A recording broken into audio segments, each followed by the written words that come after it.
Kom ons bid saam en dan vra ons dat die Here die skrif vir ons oopbreek vanmôre. Ons Vader wat in die hemel is, die bron van ons vreugde. Here, ons is so dankbaar dat ons nie meer van onsself hoef te praat as sondaars nie, soos ons nou net gesing het. Ons is nie meer sondaars nie, maar ons is nou oorwinnaars. En waar ons nou uit die skrif uit ook gaan lees, ons is deel van die volk, ons is die kinders. Here, mag dit wortel skiet in ons hart.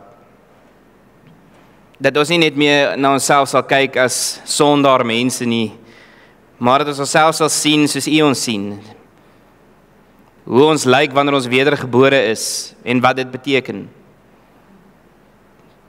En daarom bid ek, Here, dat U deur die skrif vanmôre met ons sal praat en dat U die skrif vir ons sal openbaar, want sonder U openbaring sal ons dit nie verstaan nie. So mag U ons kom voed met die brood van ewige lewe. En mag U kom spreek, Here. En ons as die huisgesin luister. Amen. Nou, gemeente, ek wil net so vinnig vir julle inleiding gee voordat ons die Bybel gaan lees, want daar's 'n paar literêre eienskappe aan hierdie gedeelte van Efesiërs wat ek graag vir julle wil gee, wat ek dink belangrik is vir jou om die konteks te verstaan. Maar voor dit wil ek net vir julle sê, ons gaan so 'n bietjie van fokus skuif. Ons praat oor die nuwe verbond, ons praat oor ons identiteit. Ons het nou eintlik die laaste maand bietjie gesels oor ons verantwoordelikheid, dat wat 'n verbond is 'n ooreenkoms waar daar beloftes is aan die een kant en verpligtinge aan die ander kant, en dat ons nie net moet staat maak op die voordele daarvan nie, maar dat ons ook ons verantwoordelikheid moet nakom in hierdie verbond. En vir die laaste 2 Sondae het ons bietjie gepraat oor ook dat die verbond jou vry maak, dat jy kan leef voor die aangesig van God met vrede en vreugde, soos ons nou gesing het. En dat jy nie die boeie van die ou verbond moet gaan aan jou gewrigte vasmaak en weer onder daardie juk gaan lewe nie, want daai juk is swaar, niemand kan dit nakom nie. Maar in Christus is jy vrygespreek, in Christus is jy vergewe, is jy wedergebore, jy het 'n nuwe identiteit. En waar ons nou 'n bietjie gaan gesels vir die volgende maand, is net in hierdie een teks in Efesiërs 1. Want is te veel om vir julle in een Sondag te gee. En dis so ryk aan teologie dat ek gedink het, kom ons breek dit op. Kom ons jaag dit nie af nie, niks jaag ons nie, kom ons werk dit mooi deur. Maar wat hier belangrik is waar ons eintlik nou gaan gesels is ons erfenis. Ons gaan gesels oor wat is dit wat God vir jou beloof.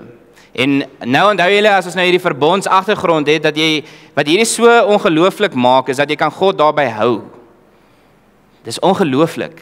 Jy kan die skepper van die heelal hou by sy woord. En dis wat die profete in die Ou Testament gedoen het, dis wat koning Dawid gedoen het. Doen soos U gesê het, doen soos U beloof het. Ons mag dit vir die Here vra. Ons mag dit vir die Here vra.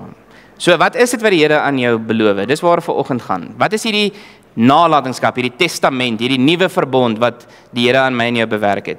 Want het jy al ooit in jou eie lewe miskien was jy in 'n situasie waar as daar 'n testament ter sprake is, het jy al die tragiese realiteit gesien dat dit baie keer iets is waar mense beklei. Daai nalatenskap bring baie keer konflik.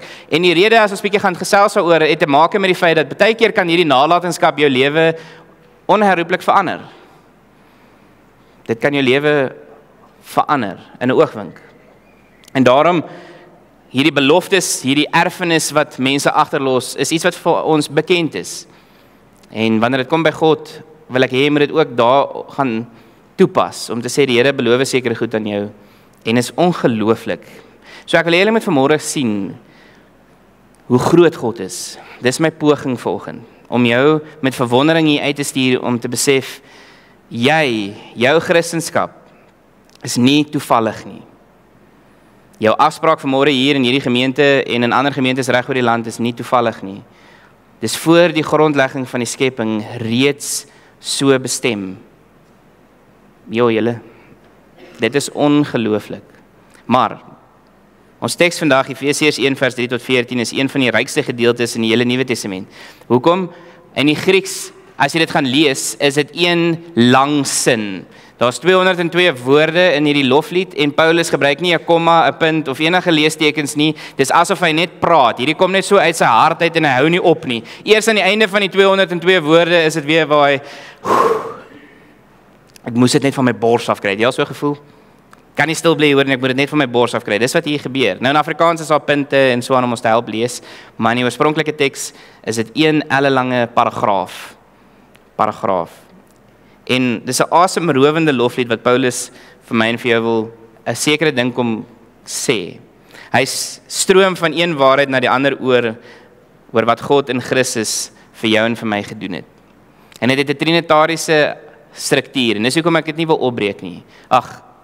Afjaag nie, ek wil dit opbreek, want die eerste gedeelte van hierdie teks, julle gaan dit sien, gaan oor God die Vader, die tweede gedeelte gaan oor Christus, en die laaste gedeelte gaan oor dit wat die Heilige Gees doen. So dat dit al drie persone van die Godheid, die God drie enig, is hier aktief teenwoordig. So, en as my nie dit net uit die oog verloor nie. Vers 3 tot 6 praat oor die Vader se werk, want hy kies ons en hy neem ons aan.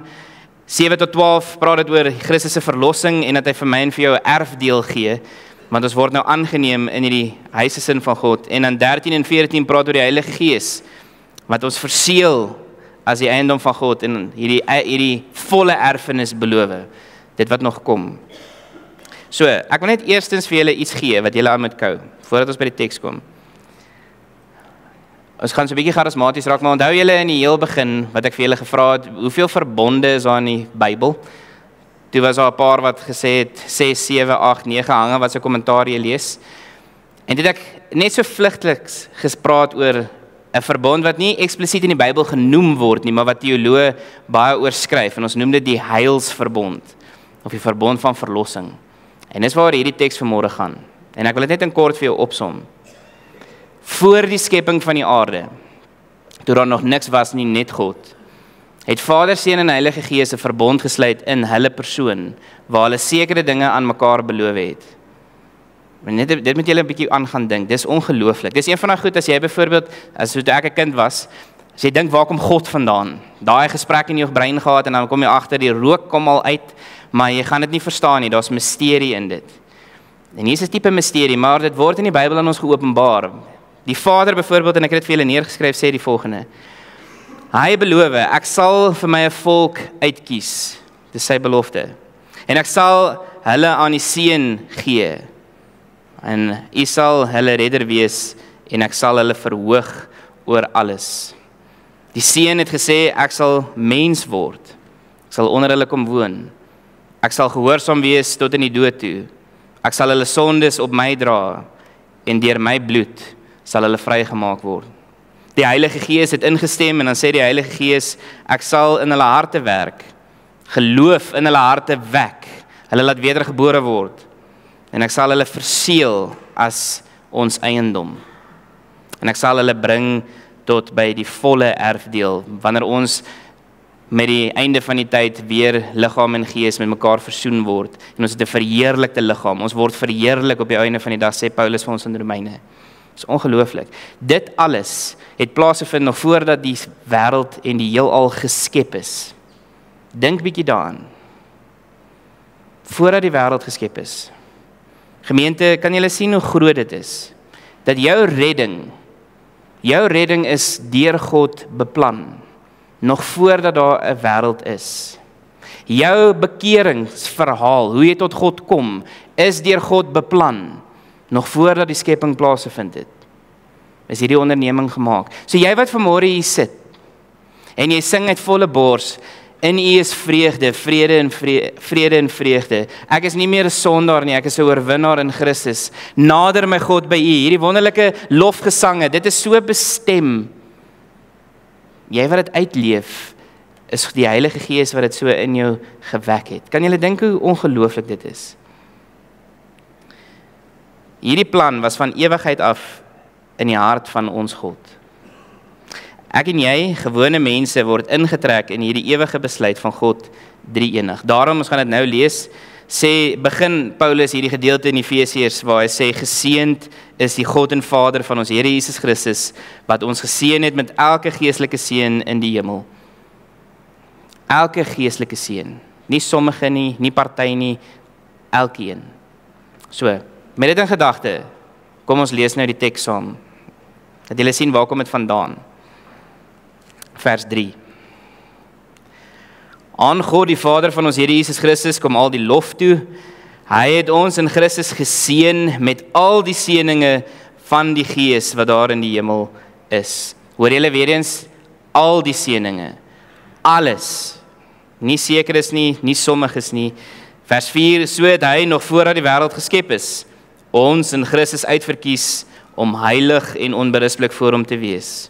In sy liefde het hy ons volgens sy genadige beskikking toe ook al daarvoor bestem om deur Jesus Christus sy kinders te wees.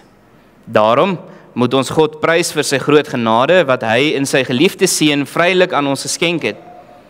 Deur die bloed van sy seun is ons verlos en is ons oortredinge vergewe kragtens die ryke genade van God wat hy in al sy wysheid en insig so oorvloedig aan ons geskenk het.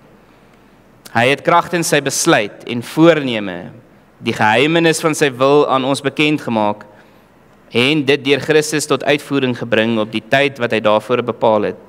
Sy bedoeling was om alles wat in die hemel en alles wat op die aarde is onder een hoof te verenig, naamlik onder Christus. Deur Christus het ons deel geword van die volk van God, soos hy dit vooruit al bestem het. So het hy hom dit voorgeneem, hy wat alles laat gebeur volgens sy raadsbesluit. Daarom moet ons, die eerstes wat ons hoop op Christus gestel het, die grootheid van God prys. Deur Christus het ook julle deel geword van die volk van God, toe julle die waarheid wat aan julle verkondig is, die evangelie van julle verlossing, gehoor het en tot geloof gekom het. In Christus het die Heilige Gees, wat deur God beloof is, julle as die eiendom van God beseël. Die Heilige Gees is die waarborg, dat ons ook verder sal ontvang wat God beloof het, wanneer hy almal wat aan hom behoort volkome sal verlos. Daarom moet ons sy grootheid prys. Net tot sover.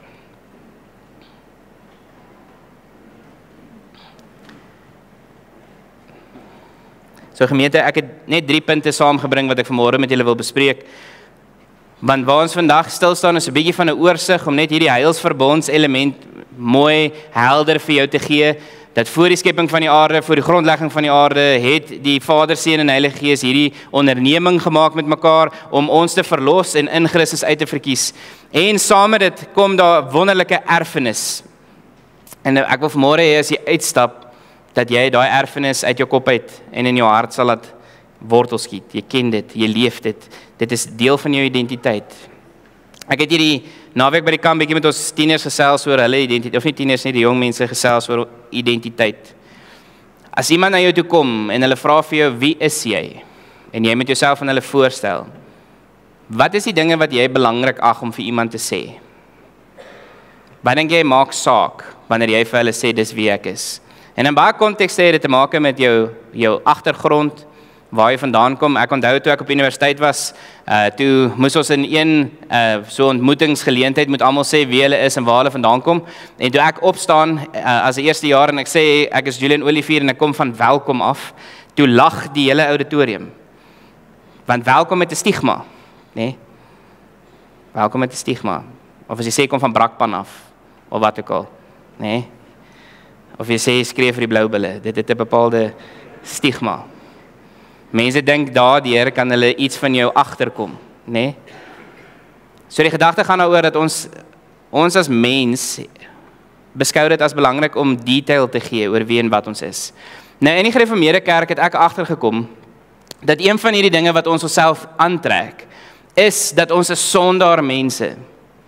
En aan die een kant is dit 'n wonderlike beseffing om te hê, dat dit is ons vertrekpunt, dat wanneer iemand in sonde ontvang en gebore word, dan staan hulle onder die oordeel van God, want hulle het teen God gesondig en die loon daarvoor is die dood.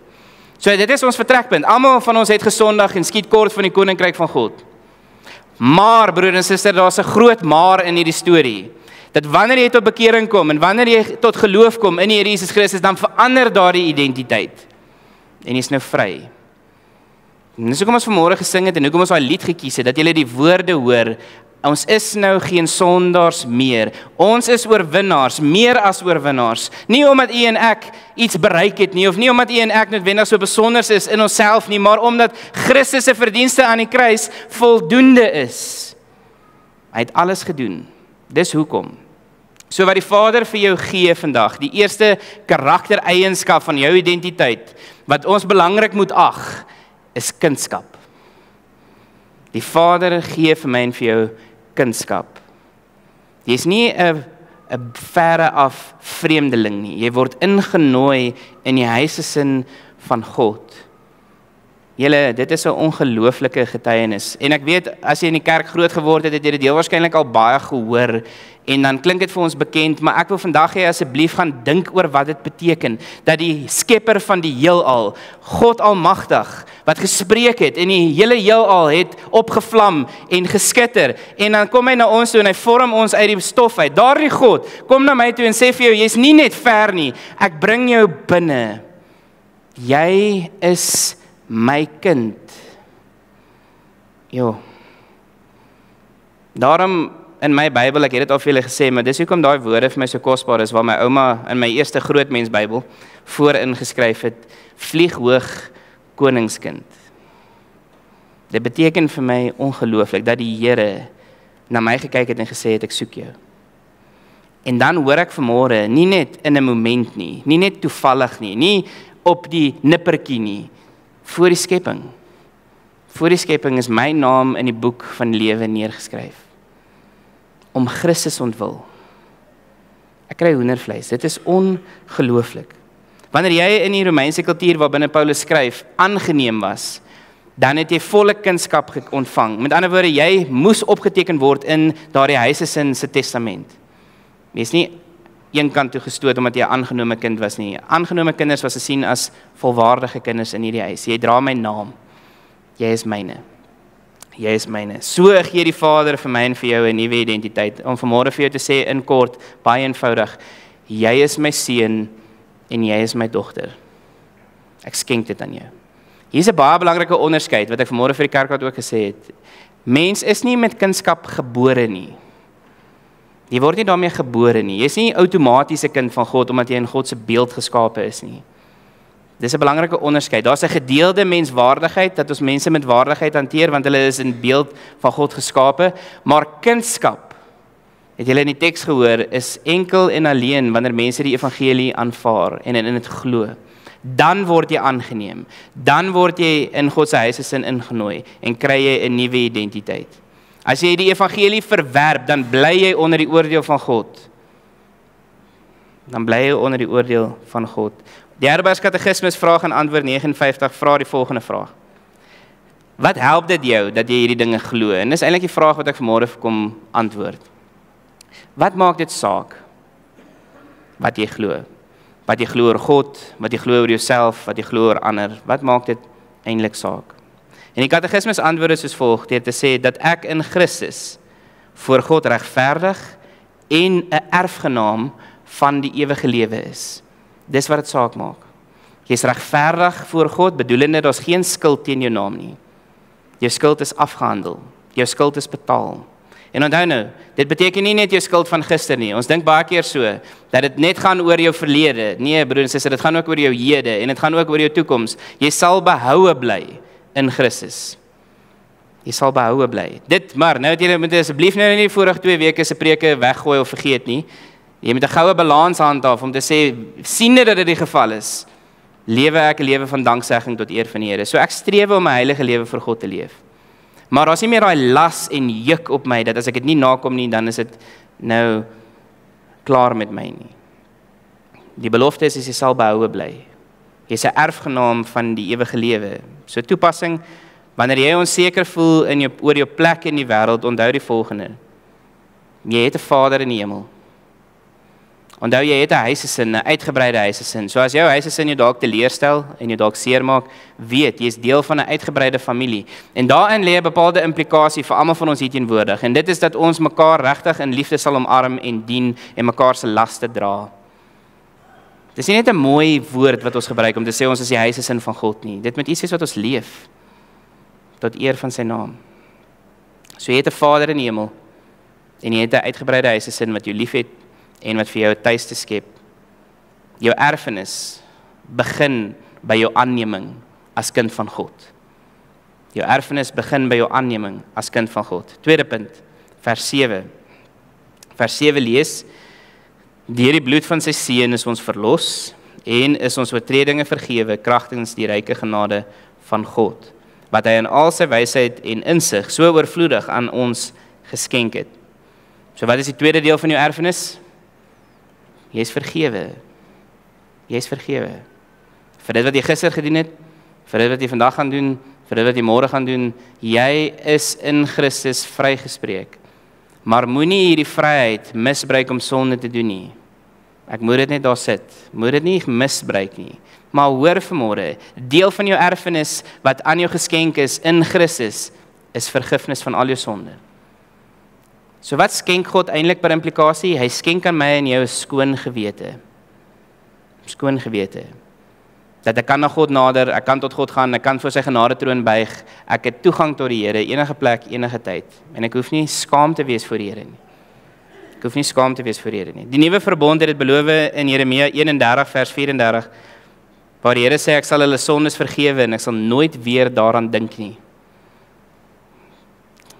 NG Groblersdal, ek vra julle vanmôre, glo julle die Here as hy dit sê? Ek het julle sondes vergewe en ek sal nooit weer daaraan dink nie. Glo jy hom? Of gaan haal jy die boeie en sit dit aan jou vas om te sê ek moet my verlossing verdien. Ek moet my plek in die hemel verdien. Of leef jy as 'n kind wat weet jy is vrygespreek en jy is vergewe.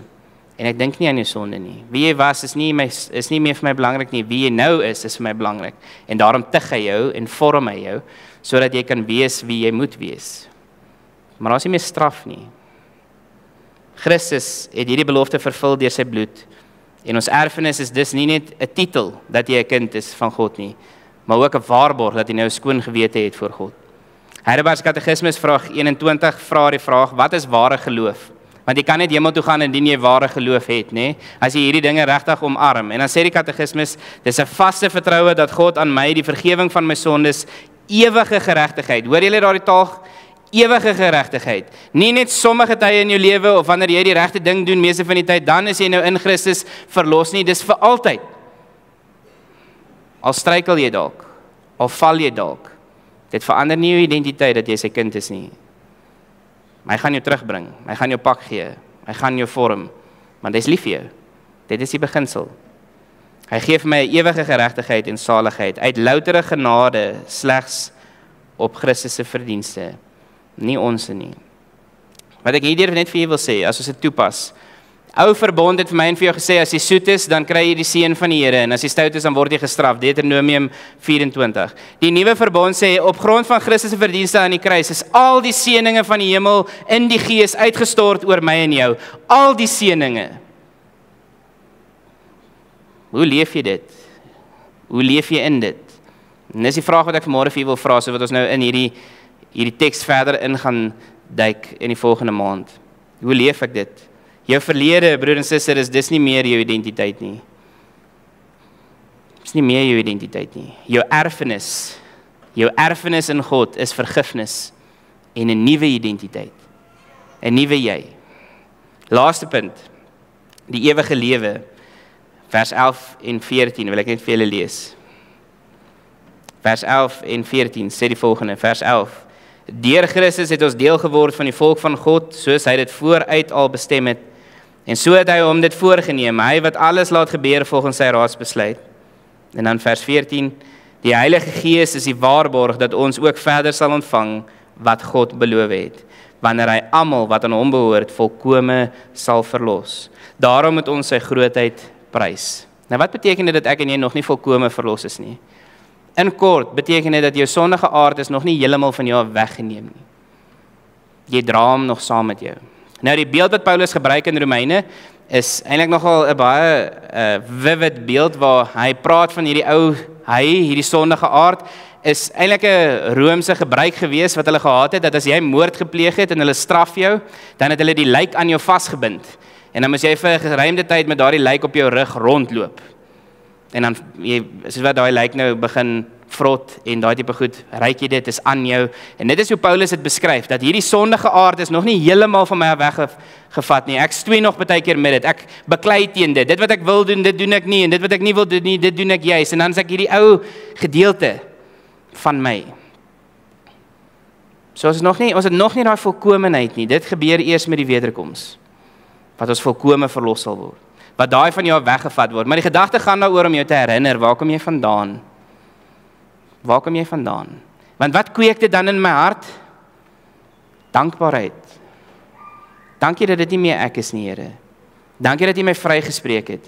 Dankie dat ek 'n nuwe persoon het. En daarom sien ek uit na die wederkoms van ons Here Jesus Christus. Ons het nou 'n hele week gehad van Dani Botha wat met mense gesels het oor die wegraping gaan gebeur. En in sy hart glo ek, soos wat ek nou om luister, hy het dit regtig geglo. Maar die kerk, broer en suster, wil ek net hê julle moet hoor, sonder dat ons nou in die teologie debat gaan. Mense hinker na die wederkoms van ons Here Jesus Christus.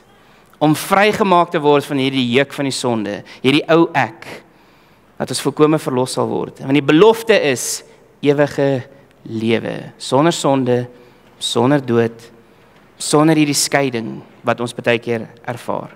Die Heilige Gees is die deposito wat betaal is. Dis die deposito, dis die Griekse woord, dis nie Julian se woord nie. Deposito, waarborg. Dis soos 'n verloofring wat ek vir jou gee. Jy het dit. Want waarvoor berei die Gees my en jou voor? Wat se tipe maal? 'n bruilofsmaal, bruilofsfees. So ek het nou my verloofring aan, die Heilige Gees leef in my en hy berei my voor vir daardie moment wanneer die bruidegom kom om my te kom haal.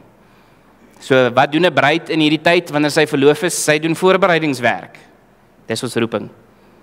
Dis ons roeping. Ek sluit af. Heidelbergs Katekismes, vraag en antwoord 1.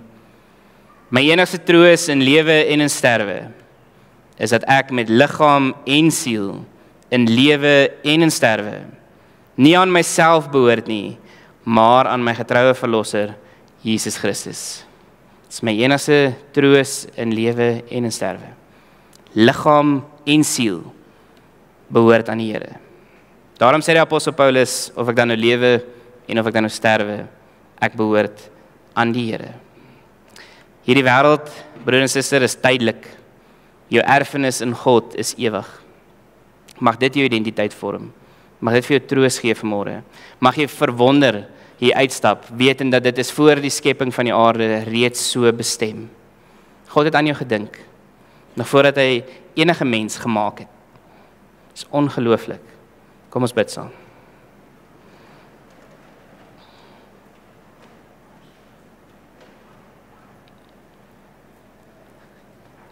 Ons Hemelse Vader, baie dankie dat ons uit die skrif uit kan lees vanoggend dat U ons liefhet en dat U aan ons 'n bepaalde erfenis kom gee het en ons deel maak daarvan. Een wat vir my sê ek is U kind. U het my aangeneem. Omdat ek met die Here se genade deur die werking van die Heilige Gees die evangelie geglo het. U het my beloof dat daar vir my vergifnis is. Ek is nie meer die ek van gister nie, ek is 'n nuwe mens en dit is heeltyd 'n proses wat aanhoudend is. Maak U my heilig, maak U my gelyk aan die Seun, gelykvormig aan die beeld van die Seun, dat ek soos Jesus sal wees. Skenk aan my ook die belofte van die ewige lewe, wanneer U ons volkome sal kom verlos. En daarom sien ons uit na daardie dag. Dankie dat die Heilige Gees uitgestort is, en Heilige Gees, dankie dat U in ons leef, hier en nou. Dat U ons trooster is, dat U ons begelei, dat U ons stig, aan ons vorm, want U is lief vir ons. Ek bid dat elke lidmaat vanmôre dit regtig ter harte sal neem. Dat wanneer U aan ons vorm, ons dit nie sal sien as iets negatiefs nie, maar dat ons positief daarop sal reageer. En probeer verstaan wat dit is wat U vir ons leer. In tye van genade en hierdie vreugde momente in ons lewe, mag ons altyd weet dit is 'n geskenk uit U hand uit en ons geniet dit tot eer van U naam. Want dis die enigste manier hoe ons kan reageer is met lof en dank tot U eer. Dankie daarvoor. In Jesus naam. Amen.